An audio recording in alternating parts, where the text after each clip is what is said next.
ഭാഷാധ്യാപകനും എഴുത്തുകാരനുമായ Shri Binu K Sam സാറിനെ ഏറ്റവും സ്നേഹത്തോടുകൂടി ക്ഷണിക്കുന്നു.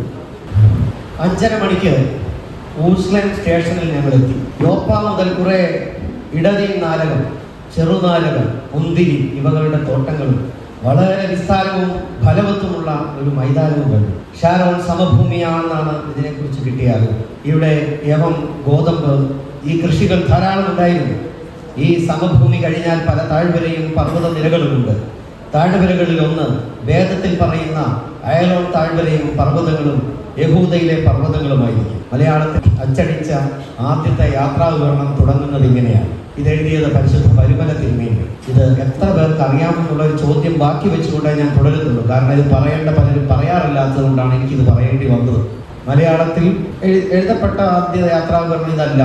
ഈ വാചകത്തോടെ മാത്രമേ എനിക്ക് തുടങ്ങാൻ കഴിയൂ. ഈ അനുഗ്രഹമാണ് റിജോ എന്ന യാത്രാ വിവരണകാരനെ ഇവിടെ ഇരുത്തിയത് എന്ന് ഞാൻ വിശ്വസിക്കുക.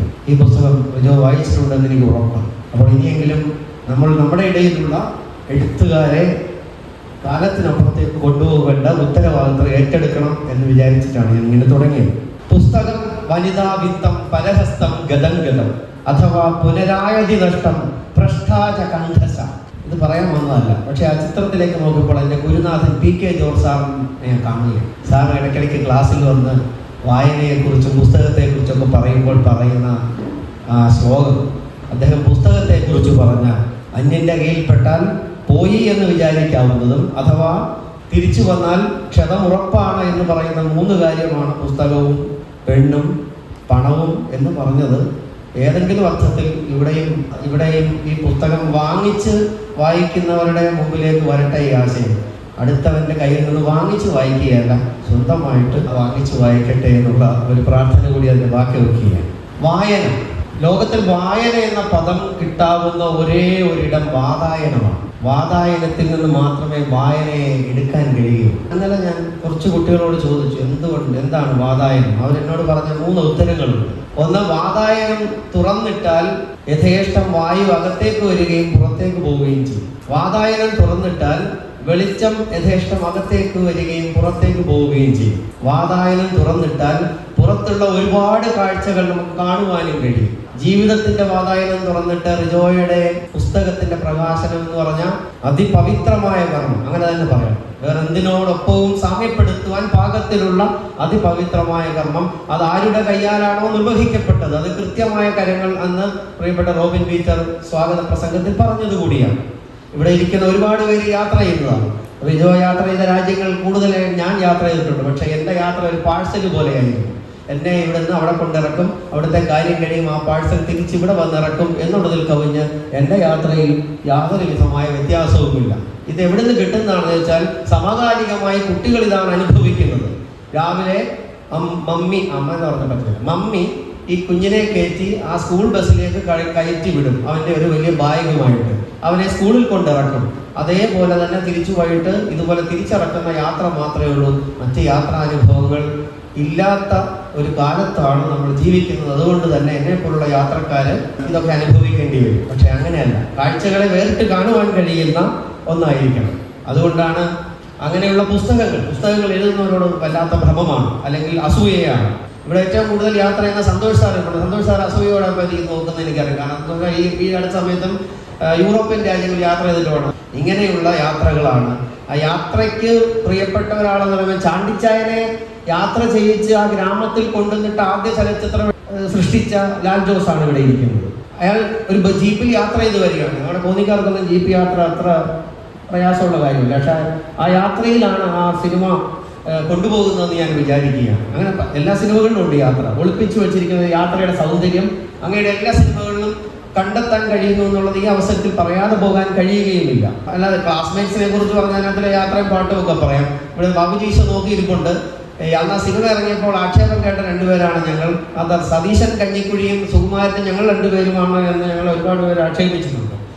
പക്ഷെ ഞങ്ങൾക്കത് സന്തോഷമായിരുന്നു. പക്ഷെ ഇതിൽ ആരാണെന്ന് തെറ്റിദ്ധാരണയൊന്നും വേണ്ട, ഇവിടെ ഇരിക്കുന്നവർക്ക്. അതുകൊണ്ട് ഞാനിപ്പം ഓർത്തപ്പോൾ പറഞ്ഞതേ ഉള്ളൂ. പക്ഷേ പൊടിമീശക്കാരൻ ആരായിരുന്നാലും ഉണ്ടക്കണ്ണി ഇപ്പം എൻ്റെ വീട്ടിലുണ്ടെന്നുള്ള സന്തോഷം എനിക്ക് ഉണ്ട് എന്നുള്ളത് ബാബുജി അവിടെ നിന്ന് കണ്ടു കാണിക്കുന്നുണ്ട്. അതുകൊണ്ട് ഞാൻ പറഞ്ഞതാണ്. മാത്രമല്ല വേറെ സന്തോഷമുള്ളത് അങ്ങ് ഏത് കലാലയത്തിൽ വെച്ചാണോ എടുത്തത് ആ കലാലയത്തിലെ അധ്യാപികയാണ് ഇപ്പൊ ആ ഉണ്ടക്കണ്ണി എന്നുള്ളത്. അപ്പോൾ ആ സന്തോഷം കൂടി സിനിമയിൽ നിറയെ യാത്രയായിരുന്നു എന്ന് പറയാൻ കൂടി അവസരം ഉപയോഗിക്കുകയാണ്. വെറുതെ ഒന്നും ആർക്കും ഒരു പേരും ഉണ്ടാവുകയില്ല. ശങ്കരൻ എന്ന പദത്തിന്റെ അർത്ഥം നന്മ വരുത്തുന്നവനാണ്. അപ്പൊ ശങ്കരത്തിൽക്കാരൊക്കെ നന്മ വരുത്തുന്ന ആളുകളാണെന്ന് എൻ്റെ വിചാരം. അപ്പൊ റിജോ നന്മ വരുത്തുന്ന കുടുംബത്തിൽപ്പെട്ട റിജോയ്ക്ക് സാമൂഹികമായിട്ട് സാഹിത്യപരമായിട്ട് ഒരു നന്മ വരുത്താൻ കഴിഞ്ഞതുള്ള അക്ഷരത്തിന്റെ ലോകത്തേക്ക് കടക്കുവാൻ കഴിഞ്ഞത് ഒരു വലിയ സന്തോഷമാണ്. അറിഞ്ഞു അറിയാതെ ഇതിന്റെ മുഴുവനും ആദ്യമായിട്ട് വായിച്ച ആൾ ഞാനാണെന്നുള്ള ഒരു അഹങ്കാരം എനിക്ക് ബാക്കി വയ്ക്കാമെന്ന് തോന്നുന്നു. വായിക്കാൻ ഇത്ര മടിയുള്ള ഒരാളും അധികം പുസ്തകം വായിച്ചിട്ടില്ലാത്ത ഒരാളെ എന്നെ അത് ഏൽപ്പിക്കുമ്പോൾ ഞങ്ങളുടെ ആശങ്കയോടെ, കാരണം എനിക്കിത് വലിയ പ്രയാസമാണ് ഈ വായനയൊക്കെ. അപ്പോൾ അത് വായിച്ചതിൻ്റെ ഒരു വല്ലാത്ത അനുഭവമാണ്. ഓരോ അധ്യായം വായിക്കുമ്പോഴും റിജോ ഇങ്ങനെ കൊണ്ടുപോവുകയാണ്. അപ്പം ഈ പ്രിയപ്പെട്ട ലാൽ ജോസ് എന്നുള്ളെ പറഞ്ഞ് എഴുതാൻ കഴിഞ്ഞില്ല എന്ന് പറഞ്ഞു. അങ്ങനെ എഴുതണം. കാരണം എല്ലാം കഴിയുമ്പോഴും ഈ അക്ഷരം എന്ന് പറയുന്ന ആ വാക്ക് തന്നെ ഉപയോഗിക്കേണ്ടി വന്നത് ക്ഷരമില്ലാത്തതെന്തോ അതാണ് അക്ഷരം. ക്ഷരം എന്ന് പറഞ്ഞാൽ നാശമാണ്. നാശമില്ലാതെ നിലനിൽക്കുന്നത് അക്ഷരം മാത്രമാണ്. അതുകൊണ്ട് റിജോയിന് എത്ര കാലം കഴിഞ്ഞാലും ആരൊക്കെ യാത്ര ചെയ്താലും ക്ഷരമില്ലാത്ത അക്ഷരത്തിന്റെ ഒരു കാവൽക്കാരനാണ്. ആ കാവൽക്കാരനിലേക്ക് ഞാൻ വരുന്നുണ്ട്. നമ്മുടെ ഈ പുസ്തകത്തിന്റെ പേര് തന്നെ നിശബ്ദതയുടെ കാവൽക്കാരനാണ്. അത്ര പെട്ടെന്ന് പിടികിട്ടുന്ന ഒന്നൊന്നും അല്ലാതെ അത് വളരെ ഭംഗിയായിട്ട് പ്രിയപ്പെട്ട ലാൽ ജോസ് അത് അവതരിപ്പിച്ചു. ആ പുസ്തകത്തിൽ എനിക്ക് ഒന്നും പറയാനില്ല അതിൻ്റെ അപ്പുറത്തേക്ക്. എന്തുകൊണ്ടാണ് പുസ്തകത്തിന് ഇങ്ങനെ പേര് വന്നതെന്നും ഒക്കെ ഈ റിജോ പോലും കാണാത്തൊരു വ്യാഖ്യാനം അതിന് കൊടുത്തു എന്ന് ഞാൻ വിചാരിക്കുകയാണ്. അപ്പോൾ നിശബ്ദത പലപ്പോഴും നമുക്ക് ഇഷ്ടമല്ല. നമുക്ക് വാചാലതയാണ് ഇഷ്ടം. എല്ലാ ബഹളങ്ങളുടെയും എവിടെ ചെന്നാലും ബഹളമാണ്. വലിയ ശബ്ദഘോഷങ്ങളുടെയും ആരവങ്ങളുടെയും ഇടയിൽ നിന്നുകൊണ്ട് ഫോൺ വിളിക്കാൻ ശ്രമിക്കുന്ന ആളുകളാണ് നമ്മൾ. ഒത്തിരി നേരം മിണ്ടാതിരുന്നാൽ അറിയാം. ജീവിതത്തിൽ ഞാൻ ഏറ്റവും കൂടുതൽ പ്രാവശ്യം കേട്ടിട്ടുള്ള പദം ഏതാണെന്ന് ഞാൻ കുട്ടികളോട് പറയാറുണ്ട്. അത് മിണ്ടാതിരി എന്നുള്ള പദമാണ്. ഞാൻ സ്കൂളിൽ പഠിക്കുന്ന കാലത്ത് ക്ലാസ്സിലെ ഏറ്റവും മിടുക്കനായതുകൊണ്ട് എല്ലാ അധ്യാപകരും എന്നോട് പറയുമായിരുന്നു മിണ്ടാതിരിക്കാൻ. അപ്പോൾ ഈ നിശബ്ദതയുടെ ആവശ്യം എന്താണെന്ന് അമ്മ എനിക്ക് തോന്നി തുടങ്ങിയതാണ്. അതുകൊണ്ട് തന്നെ ഇവിടെ ഒരു നിശബ്ദതയുണ്ട്. പക്ഷെ കാവൽക്കാരൻ എന്നുള്ള വാക്കാണ്. ബൈബിള് തുടങ്ങിയാൽ നമ്മൾ ആദ്യമായിട്ട് മനസ്സിലാക്കുന്ന പ്രധാനപ്പെട്ട വിഷയങ്ങളിൽ ഒന്നാണ് ഞാൻ എൻ്റെ സഹോദരന്റെ കാവൽക്കാരനാണോ എന്നുള്ള ചോദ്യം. അവിടെ കയ്യിൽ ചോദിക്കുന്ന ഒരു ചോദ്യമുണ്ട്. അപ്പൊ കാവൽക്കാരൻ ആരാണെന്നുള്ളത്, സഹോദരന്റെ കാവൽക്കാരൻ എന്നുള്ള നിലയിൽ നിന്നും മലയാളത്തിലെ എഴുത്തുകാരുടെ മുഴുവനും യാത്രികരുടെ മുഴുവൻ ഒരു കാവൽക്കാരനായിട്ട് ഒരു എഴുത്തുകാരനെ മാറുവാൻ കഴിയുന്നതിന്റെ ഏറ്റവും ഉദാത്തമായ ഉദാഹരണമാണ് നിശബ്ദതയുടെ കാവൽക്കാരൻ എന്ന പുസ്തകവും അതിന്റെ തലക്കെട്ടും. ആ തലക്കെട്ട് മറ്റൊരാൾക്കും ഇടാൻ കഴിയില്ല. കാരണം അത് റിജോയ്ക്ക് മാത്രം കഴിയുന്നതാണ്. റിജോയുടെ ഈ 15 അധ്യായത്തിൽ കൂടി യാത്ര ചെയ്യുമ്പോൾ അതിനകത്ത് ഒളിഞ്ഞിരിക്കുന്ന ഏറ്റവും വലിയ സത്ത എന്ന് പറയുന്ന സ്നേഹമാണ്. അത് അറിഞ്ഞോ അറിയാതെ അത് പാരമ്പര്യമായിട്ട് കിട്ടിയെന്നോ റിജോ തന്റെ കാലഘട്ടത്തിൽ തന്റെ ജീവിതകാലത്ത് ആർജിച്ചെടുത്തതോ നിലനിർത്തി പോരുന്നതോ ഏറ്റവും പ്രധാനപ്പെട്ട കാര്യമാണ് സ്നേഹം.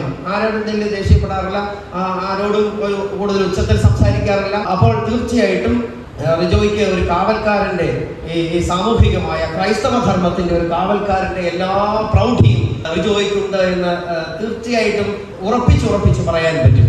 അങ്ങനെ എല്ലാവർക്കും കാവൽക്കാരൻ, സഹോദരന്റെ കാവൽക്കാരൻ എന്നുള്ള ചോദ്യത്തിലേക്ക് ഞാൻ ഇനി പോകുന്നില്ല. അങ്ങനെ വായിച്ചു വരുമ്പോൾ നമ്മൾക്കറിയാം ഒരു യാത്ര ഒരു മനുഷ്യൻ ചെയ്യുകയാണ്. ഒരു കുന്നിന്റെ പുറത്തേക്ക്, ഒരു മലയുടെ മുകളിലേക്ക് ഒരു മനുഷ്യൻ യാത്ര ചെയ്യുകയാണ്. ആ യാത്ര ചെന്ന് നിൽക്കുമ്പോൾ ആ മനുഷ്യന്റെ യാത്രയുടെ ആ തീവ്രമായ അനുഭവം മുഴുവനും ഏറ്റുവാങ്ങിക്കൊണ്ട് അദ്ദേഹത്തിന് 2 കൽപ്പലകകൾ കിട്ടുന്നു. മനസ്സ് ശുദ്ധമായിരുന്നത് കൊണ്ടും കൃത്യമായിട്ട് ദൈവികമായ ഒരു അനുഗ്രഹത്തിന്റെ ഭാഗമായിട്ടാണ് ആ മനുഷ്യൻ ആ മലമുകളിലേക്ക് പോയത്. 2 കൽപ്പനകൾ കിട്ടി. ലോകം എന്നും സാക്ഷിക്കുന്ന 10 കൽപ്പനകൾ കിട്ടിയ മോശയായിരുന്നു അത്. അദ്ദേഹം പിന്നീട് യാത്ര അവസാനിപ്പിച്ചില്ല. ഇസ്രായേൽ ജനങ്ങളെ ഇസ്രായേലിൽ നിന്നും പാലും തേനും ഒഴുകുന്ന കനാൻ നാട്ടിലേക്ക് കൊണ്ടുവരാൻ ഇടയാക്കിയത് അദ്ദേഹത്തിന്റെ യാത്രയുടെ ഭംഗിയാണ്. അപ്പോൾ ഇങ്ങനെ ഈ കഥകളൊക്കെ കേട്ട് വളർന്ന റിജോയ്ക്ക് യാത്ര ചെയ്യാതിരിക്കാൻ കഴിയില്ല. ക്രിസ്തുവിന്റെ ഏറ്റവും വലിയ അദ്ദേഹത്തിന്റെ ജീവിതത്തിന്റെ ഏറ്റവും വലിയ നന്മ എന്ന് പറയുന്നത് യാത്രയാണ്. അങ്ങനെ പല ഇടങ്ങളിലേക്കുള്ള യാത്രയെക്കുറിച്ചും, അത് കുന്നായിരിക്കാം, സമതലമായിരിക്കാം, സമുദ്രതീരമായിരിക്കാം, വ്യത്യസ്തമായ ഇടങ്ങളിലൂടെയുള്ള യാത്രയിലാണ്. അങ്ങ് മലമുകളിലേക്ക് പോകുമ്പോൾ ലോകത്തിന് മുഴുവൻ വെളിച്ചം പകരാനുള്ള ഗിരിപ്രഭാഷണമായിട്ട് അതൊക്കെ മാറിയത് ആ യാത്രയുടെ ഭാഗമായിട്ടാണ്. യാത്രയിലുടനീളം അദ്ദേഹം കണ്ടുമുട്ടുന്നത് സാധാരണക്കാരെ കണ്ടുമുട്ടുന്നുണ്ട്, അവിടെ വൈദിക വൃന്ദത്തെ കണ്ടുമുട്ടുന്നുണ്ട്, അവിടെ കച്ചവടക്കാരെ കണ്ടുമുട്ടുന്നുണ്ട്, അവിടുത്തെ ഭരണാധിപന്മാരെ കണ്ടുമുട്ടുന്നുണ്ട്. ആദ്യത്തെ അദ്ദേഹത്തിന്റെ യാത്ര തന്നെ ഒരു ഭരണാധിപനെ പേടിച്ചിട്ടുള്ളതായിരുന്നു.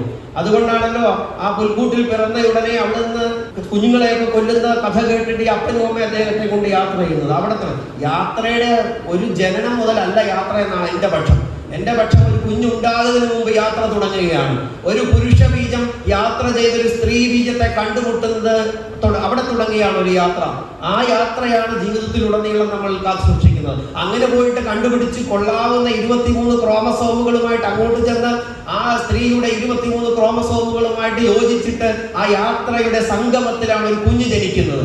അപ്പൊ ആ കുഞ്ഞിന്റെ ജനനം മുതൽ യാത്ര ആരംഭിക്കുന്നു എങ്കിൽ തീർച്ചയായിട്ടും ഓരോ ഇടത്തും നമ്മുടെ യാത്രകൾ സാധ്യമാകുന്നത് അച്ഛൻ്റെയും അമ്മയുടെയും നല്ല മനസ്സോടുകൂടിയുള്ള യാത്ര കൊണ്ടാണ് എന്ന് പറയേണ്ടി വരും. അതുകൊണ്ടാണ് ഇത് ജോയിക്ക് ഒരുപാട് യാത്ര ചെയ്യാൻ ഇടയാക്കിയതും ഇങ്ങനെ ഒരു പുസ്തകം രചിക്കാൻ ഇടയാക്കിയതും. ഞാനൊരു ഒരു മൊത്തത്തിൽ പറഞ്ഞു പോവുകയാണ്. കാരണം ഇത് നിങ്ങൾ വായിച്ച് അനുഭവിച്ചെങ്കിൽ മാത്രമേ ഈ പുസ്തകത്തിന്റെ ഒരു എല്ലാ കാമ്പും കാര്യവും നമുക്ക് കാണാൻ കഴിയുകയുള്ളൂ. ഈ ക്രൈസ്തവ ചരിത്രത്തിൽ മാത്രമല്ല, രാമായണം എടുത്താലും മഹാഭാരതം എടുത്താലും മഹാഭാരതത്തിന്റെ ഉദ്ഭവം തന്നെ യാത്രയിലെയാണ്. ഒരു മത്സ്യഗന്ധി എന്ന് പറയുന്ന ഒരു പെണ്ണ് ഒരു വഞ്ചിയിലൂടെ യാത്ര ചെയ്തപ്പോൾ ഉണ്ടായ മകനാണ് വേദവ്യാസൻ. വേദത്തെ രണ്ടാമത്. അപ്പൊ ഒരു വഞ്ചിയിലൂടെയുള്ള യാത്രയിൽ തുടങ്ങിയതാണ് മഹാഭാരതത്തിന്റെ ഉദ്ഭവം തന്നെ.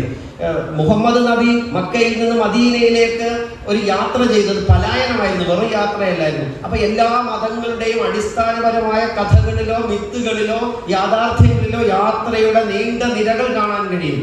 ഇതൊന്നും മനസ്സിലാക്കാതെ നമ്മൾ മറ്റു കുറേയധികം കാര്യങ്ങളിലാണ് നമ്മുടെ ശ്രദ്ധ പതിയുന്നു എന്നുള്ളത് കൊണ്ടാണ്. മഹാഭാരതത്തിലോ രാമായണത്തിലോ ഉടനീള യാത്രകളാണ്. അതിന്റെ പേര് തന്നെ രാമന്റെ യാത്ര, രാമന്റെ അയനമാണ് രാമായണം. അപ്പൊ അവിടെ പേരിൽ തന്നെ ഉണ്ട് യാത്ര. പിന്നെ സീതയെയും കൂട്ടി യാത്ര ചെയ്യുന്നു, അങ്ങനെയുണ്ട് കേട്ടോ. ഇനി ഒറ്റയ്ക്കല്ല, വേണം ഒരാളിനെയും കൂടെ കൂട്ടി യാത്ര ചെയ്യാം. അപ്പോൾ അതിനുള്ള സാധ്യതകളും ഇനി ബാക്കി കിടപ്പുണ്ടല്ല. പണ്ട് കൊളംബസിനെ കുറിച്ചുള്ള തമാശ കഥ പോലെയല്ല. കൊളംബസ് അമേരിക്ക കണ്ടുപിടിക്കാൻ പോയപ്പോൾ കൊളംബസ് കല്യാണം കഴിച്ചിട്ടില്ല എന്ന് പറഞ്ഞ കഥയുണ്ട്. കാരണം കല്യാണം കഴിച്ചായിരുന്നു കൊളംബസിന് യാത്ര ചെയ്യാൻ പറ്റത്തില്ലായിരുന്നു. അവരിറങ്ങുമ്പം എവിടെ പോവാ, ഞാൻ അമേരിക്ക കണ്ടുപിടിക്കാൻ പോവാം, കുറച്ച് കഴിഞ്ഞ് പോയാൽ എന്താ കുഴപ്പം, ഇല്ല എനിക്കിപ്പോൾ പോകണം, എന്നെ കൂടെ എന്താ കൊണ്ടുപോയാൽ, തുടങ്ങിയ ചോദ്യങ്ങൾ ചോദിക്കുന്ന ഒരു പഴയ തമാശ കഥ ഇതിന്റെ കൂടെ ചേർക്കുകയാണ്. കൂടെ ആളുണ്ടെങ്കിൽ കുഴപ്പമില്ല, ഈ ഒറ്റയ്ക്കുള്ള സ്വാതന്ത്ര്യമുണ്ട്. പക്ഷേ ഈ സ്വാതന്ത്ര്യം നിങ്ങളുടെ 28 വയസ്സെന്ന് എല്ലാവരും പറഞ്ഞു, 25 വയസ്സിന് മുമ്പാണ് നിങ്ങളുടെ ഈ യാത്രയല്ല. പിന്നീട് നിങ്ങൾ യാത്ര ഇതുപോലെയുള്ള വലിയ യാത്ര എന്നാണ്. അപ്പൊ ഈ ഒരു 25 വയസ്സിന് മുമ്പുള്ള ഒരാൾ യാത്ര ചെയ്യുമ്പോൾ എന്തെല്ലാം ഭീതി ഉണ്ടാകും, പോകുന്ന നാട്ടിലുണ്ടാകുന്ന പ്രശ്നങ്ങൾ, അതെല്ലാം ഈ പുസ്തകത്തിലുണ്ട്. ഞാൻ വിവരിക്കുന്നില്ല, ഇത് വായിച്ചറിയണം. ഒരു സ്ഥലത്ത് ചെന്നു സ്വന്തം ക്യാമറ അവിടുത്തെ പട്ടാളക്കാർ പിടിച്ചെടുത്തിട്ട് ഇതുവരെ എടുത്തിട്ടുള്ള എല്ലാ ചിത്രങ്ങളും നഷ്ടപ്പെടുമെന്ന് ഭീതിയോടുകൂടി വിറച്ചുകൊണ്ട് നിൽക്കുന്ന ഒരു യാത്രികന്റെ ഒരു ഭാവം എന്നൊരു ജോലിക്കുണ്ടായിരുന്നു. അവരെല്ലാ ചിത്രവും ഡിലീറ്റ് ചെയ്തിട്ട് ക്യാമറ കൊടുത്തു. പക്ഷേ അവർക്കറിയാൻ വയ്യാത്തതുകൊണ്ടാണോ, വിജയെ കണ്ടതിന്റെ സന്തോഷമാണ്, ഈ ശങ്കരത്തിലേതാണ് നേരത്തെ വല്ലതും അറിയാവുന്നതുകൊണ്ടാണോ എന്ന് എനിക്കറിയില്ല. എന്തായാലും ഒറ്റ ചിത്രം പോലും നഷ്ടപ്പെട്ടിട്ടില്ല. ആ മുഴുവൻ ചിത്രങ്ങൾ റിജോയ്ക്ക് കിട്ടിയെന്നുള്ളത് ദൈവത്തിന്റെ അദൃശ്യമായ കയ്യൊപ്പ് പറഞ്ഞതുകൊണ്ടാണെന്ന് ഞാൻ പറയും. അല്ലെങ്കിൽ ഒരിക്കലും ആ ഒരു ചിത്രം പോലും നഷ്ടപ്പെടാതെ ക്യാമറ തിരിച്ചു കിട്ടുകയില്ലായിരുന്നു.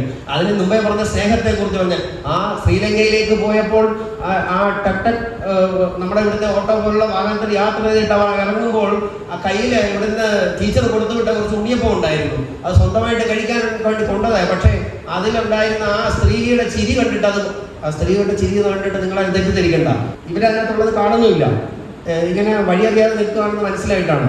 അപ്പോൾ കയറാൻ മടിച്ചിട്ട് അവർ അവസാനം കയറിക്കോളാൻ പറഞ്ഞു. കയറി കഴിഞ്ഞപ്പോഴാണ് ഇങ്ങനെ ആളുണ്ടെന്ന് കണ്ടത്. പക്ഷേ അവരുടെ അവരോടൊപ്പമുള്ള യാത്ര ഈ റിജോയുടെ ജീവിതത്തിലെ ഏറ്റവും അതിശയകരമായ സന്തോഷകരമായ യാത്രയായിരുന്നു. പോരാൻ നേരത്ത് കയ്യിൽ കൊടുക്കാൻ പണം കൊടുത്തിട്ട് അവർ വാങ്ങിക്കാതിരുന്നിട്ട് കയ്യിലിരുന്ന ഉണ്ണിയപ്പം അവർക്ക് കൊടുത്തു. അവിടെയാണ് 1-ാമത്തെ അധ്യായം തുടങ്ങുന്നത് തന്നെ സ്നേഹത്തിന്റെ ഉണ്ണിയപ്പം എന്നാണ് ആ 1-ാമത്തെ അധ്യായത്തിന്റെ പേര്. അത് എല്ലാവർക്കും കഴിയത്തില്ല. വല്ലവർക്കും വല്ലതും കൊടുക്കുന്നത് നമുക്ക് വലിയ മടിയാണ്. ഇങ്ങോട്ട് വല്ലതും കിട്ടണമെന്ന് വലിയ ആഗ്രഹിക്കുന്നവരാണ്. പക്ഷെ നല്ല യാത്രക്കാരൊക്കെ ഈ അവിടെ ഇവിടെയൊക്കെ പോയിട്ട് വല്ലതും കൊടുത്താൽ അവർക്ക് കിട്ടുന്ന നല്ല അനുഭവങ്ങളാണ്. ഈ റിജോയുടെ പുസ്തകം വായിച്ചിട്ടെങ്കിൽ ആർക്കെങ്കിലും വല്ലതൊക്കെ കൊടുക്കണം തോന്നണം, കുറഞ്ഞ പക്ഷം ഒരു ഉണ്ണിയപ്പെങ്കിലും കൊടുക്കണമെന്നാണ് എൻ്റെ പക്ഷം. പോട്ടെ, അതല്ല നമ്മുടെ വിഷയം. അപ്പോൾ ഓരോ ഇടത്തും സ്നേഹത്തിന്റെ ഒരു വലിയ തണലുണ്ട്. ഓരോ സ്ഥലത്ത് പോകുമ്പോഴും നമ്മൾ ഈ വീഡിയോയിൽ ചില കാര്യങ്ങളൊക്കെ കണ്ടതാണ്. ഓരോ കുട്ടികളെ കൂട്ടുകാരായിട്ട് കിട്ടുന്ന ആ ഭൂട്ടാനിലെ കാന്താരികൾ, അവരെ കൂട്ടായി കിട്ടിയപ്പോൾ ഉണ്ടായ അനുഭവം. നമ്മുടെ ഇവിടുത്തെ കുട്ടികൾ എന്താ ചെയ്യുന്നത്, ഒറ്റയ്ക്ക് എവിടെയും വിടത്തില്ല. ഞാൻ മുമ്പേ പറഞ്ഞ സ്ഥിതിയാണ്. നമ്മുടെ സാമൂഹ്യപര പ്രശ്നങ്ങളുണ്ട്. ഇപ്പൊ കുട്ടികളെ ഒറ്റയ്ക്ക് വിടാൻ കഴിയൊന്നുമില്ല. പക്ഷേ അവിടുത്തെ ഭൂട്ടാനിലെ കുട്ടികൾ അവരൊരു സ്ഥലത്തേക്ക് ഒറ്റയ്ക്ക് പോയിട്ട് അതെല്ലാം കണ്ടിട്ട് തിരിച്ചു വരുന്നത് കണ്ട് അന്തം വിട്ട് നിന്ന ഒരു യാത്രികനുണ്ട്. അവരോടൊപ്പമുള്ള ചിത്രങ്ങൾ ആ പുസ്തകത്തിലുണ്ട്, നിങ്ങൾ കാണണം. അവർ കാണിക്കുന്ന അഭ്യാസങ്ങളൊക്കെ അവർ വളരെ ചേർന്ന് നിൽക്കുകയാണ് ഈ യാത്രികനോടൊപ്പം. അവർക്ക് എന്നിട്ട് ചോദിച്ചു, ഇന്ത്യക്കാരനാണെന്ന് പറഞ്ഞപ്പോൾ ഉടനെ അവർ പറഞ്ഞു, ഞങ്ങൾ പഠിച്ചിട്ടുണ്ട് മഹാത്മാഗാന്ധിയുടെ നാടല്ലേ. നോക്കിക്കോണം, ഇവിടെ ഗാന്ധി എത്ര കണ്ട് അറിയത്തില്ല. ഇവിടെ പോക്കറ്റ് ഇല്ലാത്ത ഗാന്ധിയിൽ നിന്നും പോക്കറ്റുള്ള ഗാന്ധിയിലേക്ക് നമ്മൾ വളർന്നവരായിട്ട് നമുക്ക് ഈ ഗാന്ധിയൊന്നും വലിയ കാര്യമൊന്നുമല്ല. പക്ഷേ വേറൊരു നാട്ടിൽ ചെന്നിട്ട് അന്നേരം ഒരു പ്രത്യേക വികാരം ഉണ്ടാകും. അതുണ്ടായില്ലേ? അതാണ് എനിക്ക് വളരെ സന്തോഷമാണ് ഈ പുസ്തകം വായിച്ചപ്പോൾ. ഇതൊരു സാധാരണ യാത്രാ വിവരണമല്ല, അതാണ് ഇതിന്റെ പ്രത്യേകത എന്ന് പറയുന്നത്. ഇപ്പൊ ശങ്കരൻകുട്ടി പൊറ്റക്കാട് അങ്ങനെ പോയിട്ട് ഒരു ദേശത്തിന്റെ കഥയോ കാപ്പിരികളുടെ നാട്ടിലോ ബാല്യദീപോ ഒക്കെ എഴുതിയ ഒരു രീതിയിലുള്ള ഒന്നല്ലിത്. ഇതിനകത്തില് ഒരു ആത്മാംശത്തിന്റെ കൂടുതലും, ഞാൻ മുമ്പേ പറഞ്ഞ സ്നേഹത്തിന്റെ ഒരു തലോടലുമുണ്ട് ഈ ഓരോ അധ്യായത്തിൽ. ഈ യാത്രയിൽ മുഴുവൻ അതുണ്ട്. അതാണ് അവരുടെയൊക്കെ യാത്രാവിവരണത്തിൽ നിന്നുള്ള ഒരു ഏറ്റവും വലിയ. സക്കറിയയെ പോലെ ഒരാൾ ആഫ്രിക്കൻ യാത്ര നടത്തിയിട്ട് ഒരു കാര്യം എഴുതിയാൽ സക്കറിയയുടെ പുസ്തകമായിട്ട് നമ്മൾ വല്ല പ്രസിദ്ധിക്കുമായിരിക്കാം. അല്ലെങ്കിൽ എം വി വീരേന്ദ്രകുമാർ ആമസോണിലെ വിശേഷങ്ങളൊക്കെ എഴുതിയപ്പോൾ അവിടുത്തെ പ്രശ്നങ്ങൾ, അതായത് ഒരു പാരിസ്ഥിതികമായ ഗ്രന്ഥം കൂടിയാണ് ആമസോണിലുണ്ടായ പ്രശ്നങ്ങളൊക്കെ എഴുതി. അപ്പോൾ ഇതൊക്കെ വേറൊരു തലത്തിൽ ആണ് നിൽക്കുന്നത്. അതൊക്കെ ഉദാത്തമായെന്ന് നമുക്ക് പറയാം. എല്ലാത്തിലും ഉണ്ട്. നമ്മുടെ എഴുത്തുകാരനൊക്കെ മുകുന്ദൻ പയ്യഴിപ്പുഴയുടെ തീരങ്ങളിൽ എഴുതിയ അതൊരു യാത്രയുടെ ഭാഗമാണ്, അല്ലാതെ ഒരു വെറും നോവലല്ല. ഇത് വായിക്കുന്നവർക്കറിയാം. അങ്ങനെയുള്ള വലിയ ഗ്രന്ഥങ്ങളെ കുറിച്ച് നമുക്ക് പറയാം. അതൊരു വലിയ പ്രശ്നമാണല്ലോ. ഈ അകലെയുള്ള വലിയ വസ്തുക്കളെ കാണാനുള്ള ദൂരദർശിനികളാണ് നമ്മൾ പലപ്പോഴും, അടുത്തുള്ള ചെറിയ വസ്തുക്കളെ കാണാനുള്ള സൂക്ഷ്മദർശിനികളാണ് നമുക്ക് പലപ്പോഴും കഴിയാറില്ല. അതുകൊണ്ടാണ് നമ്മൾ പലരും കാഴ്ചകളിൽ അന്ധരായി പോകുന്നത് എന്ന് വിചാരിക്കുകയാണ്. അപ്പോൾ അവരുടെ ഒരു നിലയിലേക്കല്ല, അവരെഴുതിയ രീതിയിൽ നിന്നും വളരെ വ്യത്യസ്തമായിട്ട് റിജോയ്ക്ക് തൻ്റെ യാത്രകളെ അവതരിപ്പിക്കാൻ കഴിഞ്ഞു. അതിലൊക്കെ കിട്ടുന്ന അനുഭവങ്ങളുടെ വലിയൊരു സാക്ഷ്യമുണ്ട്. അപ്പൊ യാത്ര ചെയ്യുന്നവർക്ക് 3 തരത്തിലുള്ള അറിവ് കിട്ടുമെന്നാണ് എൻ്റെ ഒരു പക്ഷം. അത് ഒന്നാമത്തെ അറിവ്, റിജോ ഇംഗ്ലീഷ് അധ്യാപകനായതുകൊണ്ട് ഞാൻ ഇംഗ്ലീഷ് വാക്കുകളായതുകൊണ്ട് എനിക്ക് സന്തോഷമാണ് പറയാൻ. ഒന്നാമത്തെ എന്ന് പറയുന്നത് വിസ്ഡമാണ്. രണ്ടാമത്തേതാണ് നമ്മൾ പറയുന്നത് നോളജ്. മൂന്നാമത്തേതാണ് ഇൻഫോർമേഷൻ. അപ്പോൾ ഒരു നല്ല യാത്രക്കാരൻ ഈ വിസ്ഡവും നോളജും ഇൻഫോർമേഷനും ഞാൻ എൻ്റെ ഭാഷയിൽ പറഞ്ഞാൽ സമഞ്ജസമായും സമ്മോഹനമായും സാർത്ഥകമായും സമ്മേളിപ്പിക്കാൻ കഴിയും. അവിടെയാണ് നല്ല യാത്ര ഒരു സാർത്ഥകമാകുന്നതും അത് സുഗന്ധപൂരിതമാകുന്നതും എന്ന് പറയണം. ഓരോ അധ്യായവും വായിക്കുമ്പോൾ നമുക്കറിയാം, നമ്മൾ റിജോയോടൊപ്പം സഞ്ചരിക്കുക മാത്രമല്ല, നമ്മൾ റിജോയോടൊപ്പം റിജോ അനുഭവിച്ച എല്ലാ അനുഭവങ്ങളുടെ തീഷ്ണതയും തീവ്രതയും നമ്മുടെ ഉള്ളിലേക്ക് കൊണ്ടുവരികയും നമുക്ക് നാളെ പ്രേരണ. ഞാൻ ഇത് വായിച്ചിട്ട് ഒരു 1.5 വർഷം മുമ്പാണ് ഇത് വായിക്കുന്നത്. ആ വായിച്ചിട്ട് പിന്നീടുള്ള യാത്രയിലൊക്കെ നോക്കും. ഇത് വായിച്ചു കഴിഞ്ഞപ്പോൾ നമ്മുടെ യാത്രയൊക്കെ എന്തുമാത്രം കുറവുള്ളതായിരുന്നു എന്നുള്ളത് ചിന്തിക്കാനുള്ള ഒരു അവസരം കൂടെയാണ്. ഇത് വായിക്കുമ്പോൾ നമ്മൾ അറിയേണ്ടതും അതൊക്കെ തന്നെയാണെന്നാണ് എൻ്റെ പക്ഷം. പിന്നീട് റിജോ ഇതിനകത്ത് ഒരുപാട് നർമ്മം ഒളിപ്പിച്ചിട്ടുണ്ട് ചിലയിടങ്ങളിലെങ്കിലും. അറിഞ്ഞു അറിയാതെ റിജോ ചെറുപ്പത്തിൽ കണ്ട സിനിമകളിലേക്ക് ഡയലോഗ് ഇതിനകത്ത് വന്നിട്ടുണ്ട്. യോദ്ധ, അത് നമുക്ക് നമ്മുടെ നാടല്ലാത്ത ഒരു സ്ഥലത്തെ കുറിച്ച് പരിചയപ്പെടുന്ന പ്രധാനപ്പെട്ട ഒരു സിനിമയായിരുന്നല്ലോ. അതിനകത്തിലെ ജഗതിയുടെ വാചകങ്ങളൊക്കെ ഒരു സ്ഥലത്ത് വളരെ ഗംഭീരമായിട്ട്, അതിന് കൃത്യമായ സ്ഥലത്ത് തൻ്റെ അനുഭവങ്ങൾ, തൻ്റെ അറിവുകൾ പാകപ്പെടുത്തി കൊണ്ടുവരാൻ റിജോയ്ക്ക് കഴിഞ്ഞു എന്നുള്ളതാണ് റിജോയുടെ എഴുത്തിന്റെ വിജയം എന്നുള്ളത്. ഇത് വായിച്ചു തുടങ്ങിയാൽ നമുക്ക് ഇത് തീരാതെ നമുക്ക് നിർത്താൻ കഴിയില്ല. ആ രീതിയിലുള്ള ഒരു ഭാഷാ തന്ത്രമാണ്. ഞാൻ അങ്ങനെയാണ് ലിനുവച്ചന്റെ പുസ്തകം വായിച്ചത്. പക്ഷെ ലിനുവച്ചന്റെ പുസ്തകം ചർച്ച ചെയ്യപ്പെടേണ്ടടുത്ത് ചർച്ച ചെയ്യപ്പെട്ടില്ല എന്നുള്ള വേദന ഞാൻ ഇവിടെ നിന്ന് തന്നെ പങ്കിടുകയാണ്. കാരണം അതിന്റെ ഒരു വൃദ്ധമുണ്ട് അച്ഛൻ സ്വീകരിച്ചിരിക്കുന്ന. അത് വായിക്കാൻ എത്ര പേര് വായിച്ചു എന്നുള്ളത് എനിക്കറിയില്ല, വായിപ്പിക്കുന്നില്ല എന്നുള്ളതാണ്. അല്ലെങ്കിൽ അത് നമുക്കിപ്പോൾ ഈ അസ്വസ്ഥ നമുക്ക് ഇതെല്ലാം. ഞാൻ കഴിഞ്ഞ ദിവസം കൂട്ടിയോട് ചോദിച്ചു, നിങ്ങളുടെ വായന അവസാനിപ്പിക്കുന്ന ലോകത്തെ ഏറ്റവും മോശമായ വാക്കേതാണെന്ന് ചോദിച്ചാൽ റീഡ് മോർ എന്നുള്ളതാണ്. അവിടെ നമ്മൾ അവസാനിപ്പിക്കും. പിന്നെ നമ്മളത് തുടരണമെങ്കിൽ ആ റീഡ് മോറിൽ നമ്മൾ എപ്പോഴെങ്കിലും തുടരണമെങ്കിൽ അതെന്തെങ്കിലും ഗോസിപ്പായിരിക്കണം, അല്ലെങ്കിൽ ഏതെങ്കിലും രാഷ്ട്രീയ തമാശകളായിരിക്കണം, അല്ലെങ്കിൽ ആരുടെയെങ്കിലും കുറ്റപ്പെടുത്തലായിരിക്കണം, അല്ലെങ്കിൽ റീഡ് മോറിൽ ജീവിതത്തിൽ നമ്മൾ തൊടത്തില്ല. അവിടെയാണ് നമ്മുടെ വായന അവസാനിപ്പിക്കുന്ന വാക്കാണ് ഈ റീഡ് മോർ. ആ റീഡ് മോർ ഉണ്ടാകരുത് എന്നുള്ളതാണ് എൻ്റെ ഒരു പക്ഷം. റിജോയുടെ സ്നേഹം കൊണ്ടാണ് വന്നത്. ആ സ്നേഹം ഞാൻ ഒരിക്കലും നഷ്ടപ്പെടുത്താൻ പാടില്ല. നമ്മളൊക്കെ ചെറുപ്പം മുതൽ കിട്ടുന്ന സ്കൂളിലേക്ക് നടന്നു പോയ യാത്രകൾ ഇനിയിപ്പോൾ എഴുതണമെന്ന് പലർക്കും തോന്നും. ഈ പുസ്തകം വായിച്ചിട്ട് എഴുതി വെക്കണം, ഒരു കുഴപ്പമില്ല, സന്തോഷാൽ ചിരിക്കണം, സന്തോഷാൽ എഴുതിക്കോളൂ, ഞങ്ങൾ വായിക്കാൻ തയ്യാറാണ്. അങ്ങനെ നിരന്തരം ഒരു വെറുതെ ഒരു വിദേശ യാത്ര ചെയ്യുകയല്ല. ഇവിടെ ലാൽ ജോസ് ഇവിടുന്നങ്ങോട്ട് കാറിൽ പോയ യാത്രയെ കുറിച്ചൊക്കെ പറഞ്ഞു. അസൂയാണ്, നിങ്ങളെക്കുറിച്ചൊക്കെ അസൂയാണ്. നമ്മളൊക്കെ വർഷങ്ങളായിട്ട് വിചാരിച്ചിട്ട് ചില യാത്രകളൊന്നും നടക്കില്ല. അപ്പോൾ അങ്ങനെയല്ല, നമ്മളൊക്കെ നമ്മുടെ അനുഭവങ്ങളിലൂടെ എൻ്റെ ഏറ്റവും ചെറിയ ക്ലാസ്സിൽ പഠിച്ചത് നമ്മൾ ഗളിവറിൻ്റെ യാത്രയാണ്. അവിടെയാണല്ലോ നമ്മളൊക്കെ തുടങ്ങുന്നത്. ഈ ഗളിവറിൻ്റെ യാത്രയിൽ അല്ലെങ്കിൽ പൊട്ടിലെ കഥയൊക്കെയാണ് നമ്മൾ ചെറിയ ക്ലാസ്സിൽ നമ്മൾ പഠിക്കുന്നതാണ്. ഒരുപാട് യാത്രയെ നിരന്തരം ഈ സുനിൽ ഗംഗോപാധ്യായയുടെ ബംഗാളി നോവൽ സ്വർഗം തേടുന്ന മനുഷ്യരിലുണ്ട്. ഒരു മനുഷ്യൻ സ്വർഗം തേടി ഒരു കുന്ന് കയറുകയാണ്. നല്ല രസം അത് വായിച്ചാൽ. ഓരോ നിമിഷവും ഈ റിജോയുടെ പുസ്തകം വായിച്ചപ്പോൾ എനിക്ക് തോന്നിയത് അതാണ്. സുനിൽ ഗംഗോപാധ്യായയുടെ ആ പുസ്തകത്തിൽ ആ മനുഷ്യൻ ഇങ്ങനെ സ്വർഗം തേടി പോകുന്നു എന്നാണ് പറയുന്നത്. പക്ഷേ ആ മല കയറുന്നതിൻ്റെ ഓരോ അനുഭവങ്ങളാണ് വലിയ ഒരു നോവൽ മൊത്തം വിവരിക്കുന്നത്. അപ്പോൾ അതേ ഒരു അനുഭവത്തിൻ്റെ ഒരു പാകപ്പെടുത്തലാണ് റിജോ ഈ പുസ്തകത്തിലൂടെ ചെയ്തത്, ഈ അക്ഷരങ്ങളിലൂടെ ചെയ്തത്. മലയാള സാഹിത്യ ലോകത്ത് യാത്രാ വിവരണങ്ങൾ അത്ര ശക്തമല്ലാതിരിക്കുന്ന മേഖലയിൽ തൻ്റേതായ ഒരു ഇടം, അതാണല്ലോ ആ ഇടം സൃഷ്ടിക്കുക എന്നുള്ളതാണ് ഏറ്റവും വലിയ കാര്യം. അതിനി ആരെങ്കിലും നിങ്ങളെ സഹായിക്കുമെന്നോ നിങ്ങളുടെ പുസ്തകത്തെക്കുറിച്ച് ഒരുപാട് നാട്ടിലെല്ലാം ചർച്ച ചെയ്യുമെന്നോ ഉള്ള വ്യാമോഹം നിങ്ങൾക്ക് വേണ്ട. അത് ഉണ്ടായിക്കഴിഞ്ഞാൽ നമ്മുടെ നാട് വേറെ ഒരു പേരിൽ അറിയപ്പെടും. അതുകൊണ്ട് അങ്ങനെയൊന്നും വേണ്ട. നമ്മൾ സന്തോഷം, നമ്മുടെ ഒരു പുസ്തകം ഉണ്ടാകുക.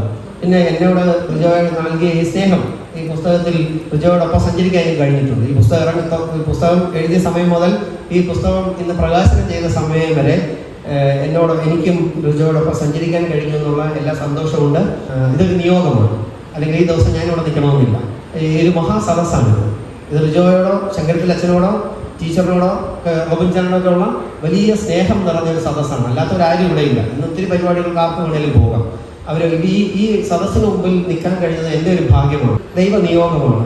ഞാൻ ഈ ഭാഷയോടൊപ്പം സഞ്ചരിക്കുന്ന ഒരാൾ, ഭാഷയെ സ്നേഹിക്കുന്ന ഒരാളെന്ന നിലയിൽ എനിക്ക് കിട്ടിയ ഈ അംഗീകാരത്തെ എൻ്റെ മാതാപിതാക്കൾ ചെയ്ത സുഹൃതമായിട്ട് കരുതുക.